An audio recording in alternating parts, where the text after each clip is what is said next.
कई बार ना अंतर्राष्ट्रीय राजनीति में कुछ ऐसी घटनाएं हो जाती हैं जो मतलब दशकों से चले आ रहे अलिखित नियमों को, जो एक तरह से अनकहे नियम होते हैं, उन्हें रातों रात बदल कर रख देती हैं। बिल्कुल। और कल जो हुआ यानी 4 मार्च 2026 को हिंद महासागर में कुछ ऐसा ही हुआ है। हाँ, और आज के इस गहन चर्चा में हम इसी कूटनीतिक और सैन्य घटनाक्रम का विश्लेषण कर रहे हैं जिसने दुनिया भर की राजधानियों में एक तरह से खलबली मचा दी है। एक बहुत बड़ी खलबली। एकदम। मतलब अमेरिका की एक पनडुब्बी ने टॉर्पीडो हमला करके ईरान के एक युद्धपोत को, जिसका नाम IRIS डेना है, उसे समंदर की गहराइयों में डुबो दिया है। और ये कोई छोटी मोटी घटना नहीं है। बिल्कुल नहीं।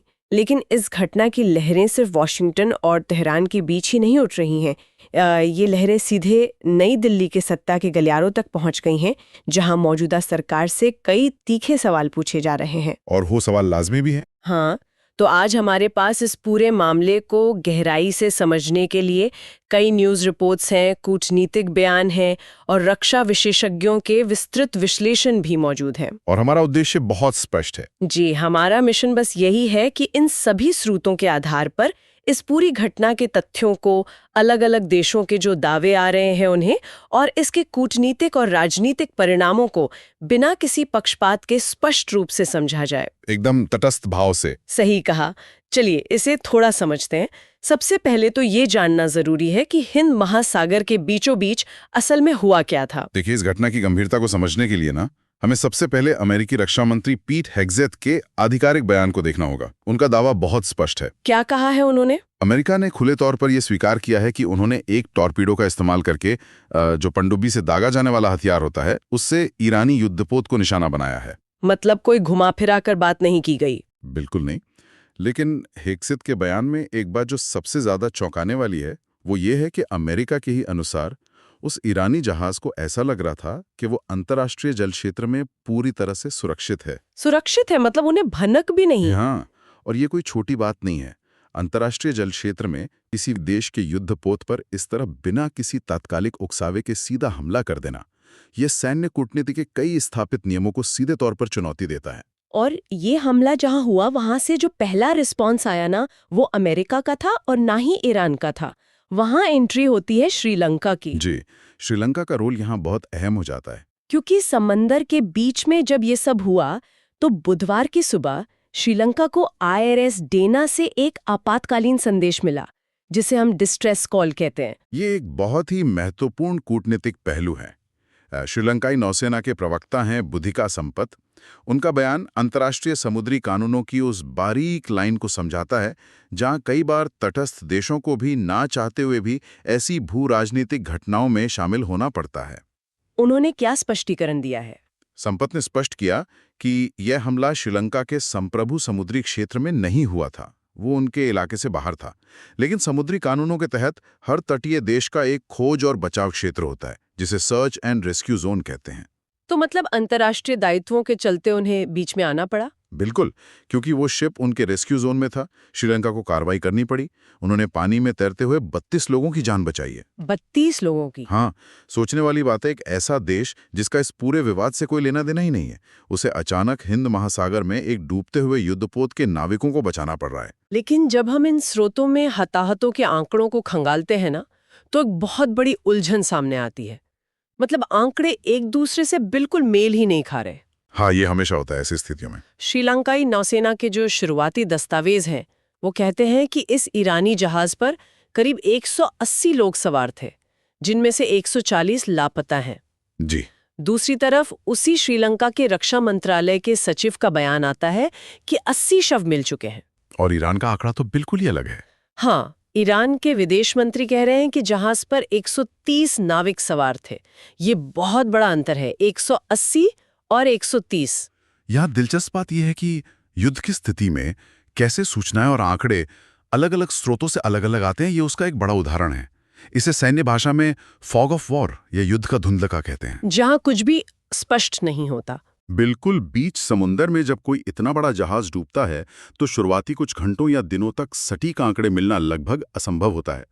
बचाव दल जो अपनी आंखों से देखता है, रक्षा मंत्रालय जिस तरह से उन सूचनाओं को प्रोसेस करता है, और जो देश उस जहाज का मालिक है, उन तीनों के पास जानकारी के अलग-अलग स्रोत होते हैं। तो मतलब जब तक सब कुछ शांत नहीं होता, सही नंबर पता करना मुश्किल है। हाँ, जब तक कोई अंतिम आधिकारिक रिपोर्ट नहीं आती, इस तरह के विरोधाभासी आंकड़े आना बहुत स्वाभाविक है। अब अगर हम इस हमले पर ईरान की प्रतिक्रिया की बात करें, तो हमारे स्रोत बताते हैं कि वहां भारी गुस्सा है।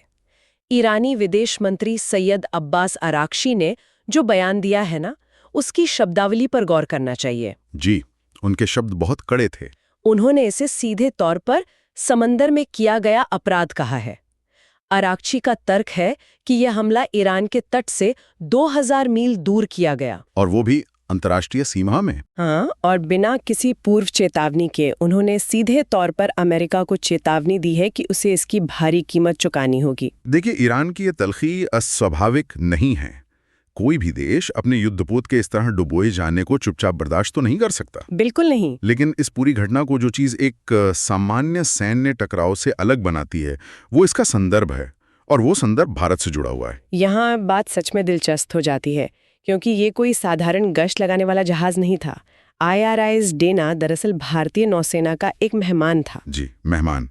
और यही सबसे बड़ा पेंच है। ये जहाज भारत द्वारा मेजबान किए गए इंटरनेशनल फ्लीट रिव्यू 2026 में हिस्सा लेकर वापस ईरान लौट रहा था, जिसे हम मिलन युद्धाभ्यास के तौर पर भी जानते हैं। और यहीं पर ये पूरी घटना एक कूटनीतिक दुस्वप्न में बदल जाती है। कैसे? इसे ऐसे समझना चाहिए, मान लीजिए किसी बड़े अंतर्राष्ट्रीय मंच पर एक मेजबान देश ने कई देशों को आमंत्रित किया है, और जब वो कार्यक्रम खत्म होता है तो वापस लौटते वक्त किसी एक मेहमान पर रास्ते में ही जानलेवा हमला हो जाता है। तो उंगली तो मेजबान पर भी उठेगी। बिल्कुल। अंतर्राष्ट्रीय संबंधों में मेजबान और मेहमान की बहुत गहरी अहमियत होती है। ईरान ने जो अमेरिका को चेतावनी दी है, उसके पीछे की एक बड़ी वजह यह भी है कि उनके जहाज को एक शांतिपूर्ण अभ्यास से लौटते वक्त निशाना बनाया गया। मतलब ये सिर्फ ईरान पर हमला नहीं माना जा रहा। नहीं, जब एक मेजबान देश से लौटते हुए मेहमान जहाज पर ऐसा हमला होता है, तो ये कूटनीतिक रूप से स्थिति को बहुत ज्यादा तनावपूर्ण बना देता है, क्योंकि इसमें सिर्फ दो देश नहीं बल्कि मेजबान देश की प्रतिष्ठा भी जुड़ जाती है। और शायद यही कारण है कि इस मेजबान और मेहमान वाले कोण ने भारत के घरेलू राजनीति में भी एक तरह का भूचाल ला दिया है। अगर हम आज के स्रोत सामग्री में मौजूद राजनीतिक प्रतिक्रियाओं पर नजर डालें, तो विपक्षी दलों ने इसे एक बहुत बड़ा मुद्दा बना लिया है। घरेलू राजनीति में ऐसे मुद्दे बहुत तेजी से तूल पकड़ते हैं, क्योंकि ये सीधे तौर पर देश के अंतर्राष्ट्रीय छवि और संप्रभुता के सम्मान से जुड़ जाते हैं। लेकिन आगे बढ़ने से पहले ये स्पष्ट करना जरूरी है कि इस विस्तृत विश्लेषण में हम किसी भी राजनीतिक दल, चाहे वो सत्ता पक्ष हो या विपक्ष, उसका ना तो समर्थन कर रहे हैं और ना ही विरोध। बिल्कुल, हमारा काम केवल उन बयानों का विश्लेषण करना है जो स्रोत सामग्री में सार्वजनिक रूप से मौजूद हैं। सही बात है। तो अगर हम बयानों को देखें, तो कांग्रेस पार्टी की तरफ से सुप्रिया श्रीनेत ने बहुत ही तीखे शब्दों में प्रधानमंत्री की चुप्पी पर सवाल उठाए हैं। उन्होंने इसे कायरता बताया है। उनका तर्क क्या था इस पर? उनका तर्क है कि ये एक ऐसा समझौता है जो भारत को शर्मिंदा कर रहा है, क्योंकि हमला उस जहाज पर हुआ है जो हमारा मेहमान था और हमारे ही बुलावे पर आया था। एक बहुत ही कड़ा राजनीतिक प्रहार है। हाँ, वहीं आम आदमी पार्टी के नेता संजय सिंह ने एक वीडियो साझा करते हुए दावा किया है कि इस जहाज की खूबियां भारत के राष्ट्रपति के सामने बताई गई थीं। जी, फ्लीट रिव्यू के दौरान। उनका कहना है कि 100 से अधिक मेहमान मारे गए हैं और सरकार खामोश है। इसके अलावा आरजेडी की प्रियंका भारती ने भी यही सवाल उठाया है कि एक गैर युद्धक कार्रवाई से लौट रहे जहाज पर छुपकर वार किया गया, फिर भी भारत की तरफ से कोई प्रतिक्रिया क्यों नहीं दी गई। इन सभी राजनीतिक बयानों में एक समान सुर देखने को मिल रहा है। तो इस सब का मतलब क्या है? देश के भीतर जो ये नैरेटिव बन रहा है, इसका कूटनीतिक स्तर पर क्या प्रभाव पड़ता है? देखिए, विपक्षी दल जिस बात पर सबसे ज्यादा जोर दे रहे हैं वो ये है कि इसे महज एक विदेशी जहाज पर हुए हमले के तौर पर सीमित नहीं किया जा सकता। वे इसे भारत के कूटनीतिक सम्मान से जोड़ रहे हैं। परसेप्शन की बात है। बिल्कुल। अंतर्राष्ट्रीय स्तर पर परसेप्शन यानी धारणा का बहुत महत्व होता है। राजनीतिक दलों का तर्क यह है कि अगर दुनिया में ये संदेश जाता है कि भारत के आमंत्रण पर आए किसी देश के युद्धपोत को रास्ते में निशाना बनाया जा सकता है और भारत उस पर कोई आधिकारिक विरोध दर्ज नहीं करता, तो ये एक कमजोरी के तौर पर देखा जाएगा। और इसीलिए वो सरकार से जवाबदेही की मांग कर रहे हैं। सही कहा। यही कारण है कि विपक्ष इस चुप्पी को एक राजनीतिक मुद्दे के रूप में स्थापित कर रहा है। लेकिन इस पूरी चर्चा और बहस के बीच अफवाहों का बाजार भी काफी गर्म रहा है। सोशल मीडिया और कुछ विदेशी प्लेटफॉर्म्स पर एक ऐसी खबर फैल रही थी जिसे लेकर भारत सरकार को आधिकारिक रूप से सामने आना ही पड़ा। हाँ, वो बेस वाली खबर। जी, भारत सरकार के प्रेस इन्फॉर्मेशन ब्यूरो यानी पीआईबी ने एक बहुत ही भ्रामक खबर का कड़ाई से खंडन किया है। अमेरिकी सेना के एक पूर्व अधिकारी हैं, कर्नल डगलस मैकग्रेगर। उन्होंने ये दावा कर दिया था कि अमेरिका ईरान पर इस तरह के हमले के लिए भारतीय नौसैनिक अड्डे का इस्तेमाल कर रहा है, जो कि एक बहुत ही संवेदनशील दावा था। और पीआईबी ने इस दावे को पूरी तरह से गलत और आधारहीन बताया है। इस तरह का फैक्ट चेक उस वक्त बहुत अहम हो जाता है जब कूटनीतिक माहौल पहले से ही इतना ज्यादा तनावपूर्ण हो। आग में घी डालने वाला काम हो सकता था ये। बिल्कुल। अगर ऐसी भ्रामक सूचनाओं को तुरंत नहीं रोका गया तो वे दो देशों के बीच लंबे समय से बने संबंधों को रातों रात खराब कर सकती हैं।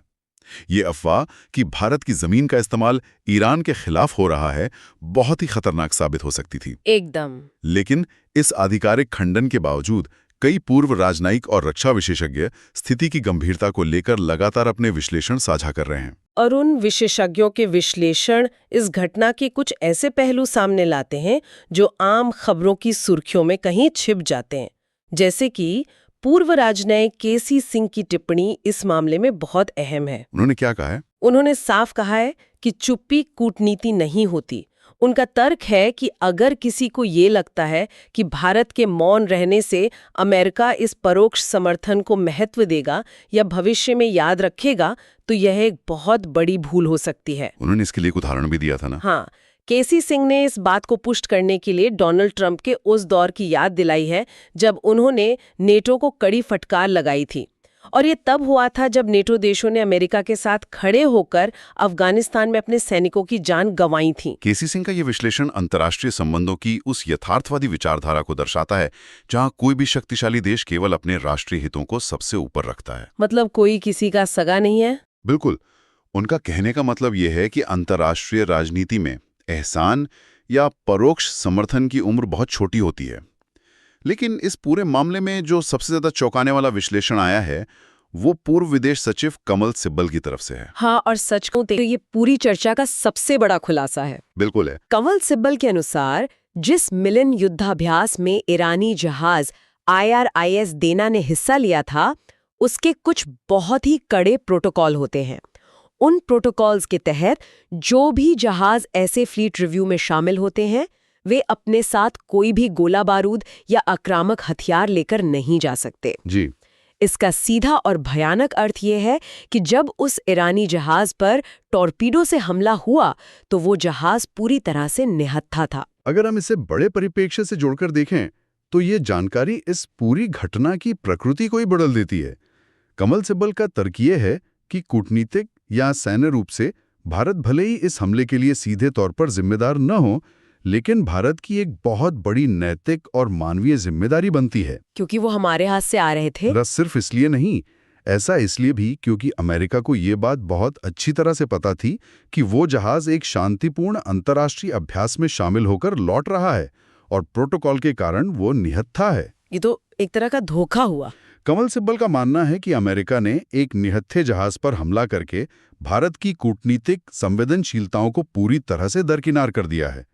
यह सिर्फ एक सैन्य कदम नहीं था, बल्कि कूटनीतिक विश्वास का एक बहुत बड़ा उल्लंघन था। सच में ये सोचना ही रोंगटे खड़े कर देता है कि एक युद्धपोत जो शांति का संदेश देने के लिए एक अंतर्राष्ट्रीय आयोजन में आता है, उसे उसी शांतिपूर्ण प्रोटोकॉल के कारण निहत्था होना पड़ता है और फिर उसी निहत्थेपन की अवस्था में समंदर के बीचों बीच उस पर हमला कर दिया जाता है। एक बहुत ही दुखद विडंबना है। अगर हम आज की इस विस्तृत चर्चा को समेटें तो ये बात बहुत साफ हो जाती है कि हिंद महासागर में दागे गए इस एक टॉर्पीडो ने कितनी बड़ी भू राजनीतिक लहरें पैदा कर दी हैं।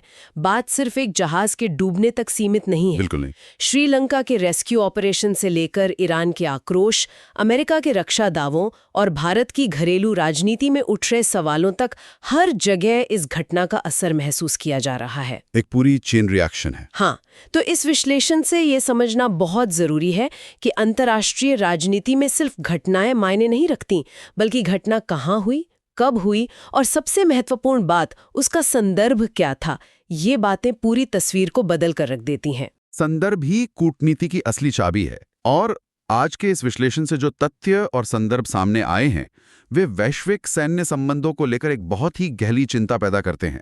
और वो चिंता क्या है? ये एक महत्वपूर्ण सवाल खड़ा करता है ग्लोबल मिलिट्री डिप्लोमेसी यानी वैश्विक सैन्य कूटनीति के भविष्य को लेकर। किस तरह से? अगर कोई इस घटना के दूरगामी परिणामों पर गौर करे तो ये तस्वीर बहुत डरावनी है। अंतर्राष्ट्रीय युद्धाभ्यास या फ्लीट रिव्यू इसलिए आयोजित किए जाते हैं ताकि अलग अलग देशों की नौसेनाएं एक दूसरे के साथ विश्वास कायम कर सकें, एक तरह की दोस्ती बढ़ सके। हाँ, लेकिन अगर शांतिपूर्ण और निहत्थे अंतर्राष्ट्रीय युद्धाभ्यासों से लौटते हुए मेहमान युद्धपोतों को इस तरह अंतर्राष्ट्रीय जल क्षेत्र में निशाना बनाया जा सकता है, और वो भी तब जब हमला करने वाले देश को पूरी तरह से पता था कि जहाज भारत के अभ्यास से लौट रहा है, तो क्या भविष्य में कोई भी देश किसी अन्य देश की युद्धाभ्यास में हिस्सा लेने का जोखिम उठाएगा? ये तो पूरा विश्वास ही खत्म करने वाली बात है। बिल्कुल। क्या ये एक अकेली घटना देशों के बीच सैन्य अभ्यास करने और कूटनीतिक विश्वास बहाली के इस तरीके को हमेशा के लिए खत्म कर देगी? ये एक ऐसा विचार है जो लंबे समय तक अंतर्राष्ट्रीय मामलों के जानकारों को सोचने पर मजबूर करेगा। क्या एक टॉर्पीडो ने सिर्फ एक युद्धपोत को डुबोया है, या फिर उसने सैन्य कूटनीति के उस भरोसे को ही समंदर में दफन कर दिया है जिस पर ऐसे बड़े अंतर्राष्ट्रीय आयोजन टिके होते हैं? आज के इस विस्तृत विश्लेषण में बस इतना ही। ऐसे ही जटिल और दुनिया की दिशा तय करने वाले मुद्दों पर अपनी समझ को गहरा करते रहिए। इन सवालों पर विचार कीजिए, क्योंकि इनके जवाब ही आने वाले कल की कूटनीति तय करेंगे। फिर मिलेंगे एक नए विषय और एक नई चर्चा के साथ। नमस्कार।